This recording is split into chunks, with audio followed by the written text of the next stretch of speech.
Hey guys, it's Sheri Ann Richerson from exoticgardening.com, and we are here. It is October 22nd of 2022, just entering my tunnel house, and I wanted to show you the tomato. I have not had any protection other than the tunnel house itself. No extra frost cover, nothing. We've had snow. It's been down to around 32 degrees, which is freezing. And as you can see, we still have tomatoes. We still have flowers. This down here is not cold damage. This is from where I didn't get it quite enough water.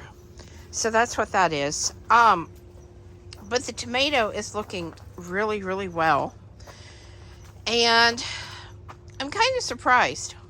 I thought that maybe the tomato would have died off, especially after we had that little bit of snow and it got so cold, but it didn't. I've also got some celery back here, and the red thing is amaranth. Again, not covered. It does look like it's getting a little bit cold from the discoloration on the leaves. So this probably needs some frost cover put around it. And I can't show you this other than where it was, because I harvested the mini love watermelon yesterday. So, but this was how I had that protected, and it was very delicious. I was looking back here to see if I saw any signs of potatoes growing. I do not. I know that there was some little baby potatoes back there. And now I'm going to show you, this is how I have my tunnel set up with my frost cover on it. So I'm going to have Jeff lift it up a little bit so that we can kind of see inside. I haven't looked inside in a while. Probably need to get some water out here, but I was trying not to do that with the colder temperatures.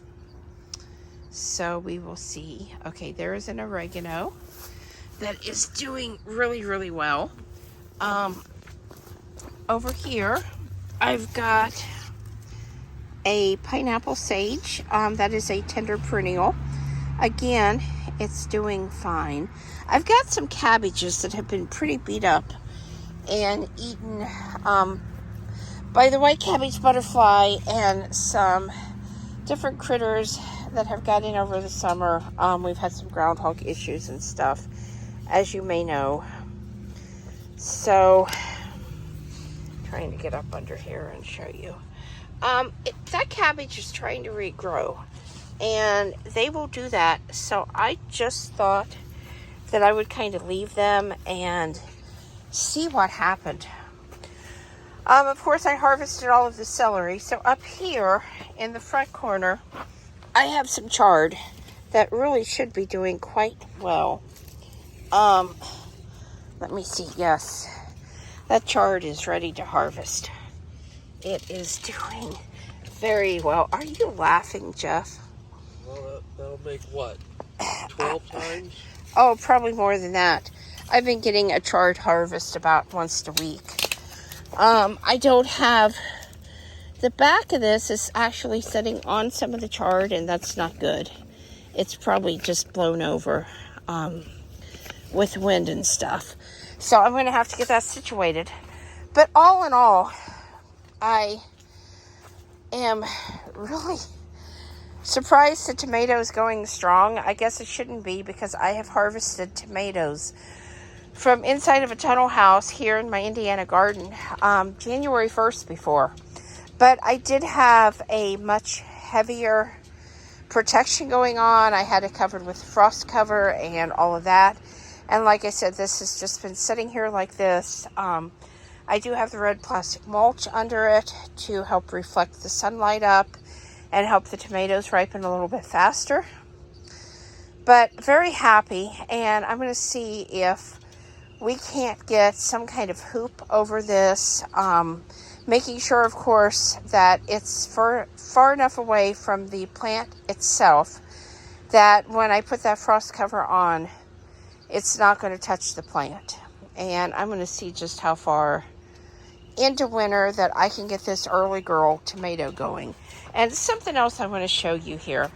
Do you see how these are chewed off like that?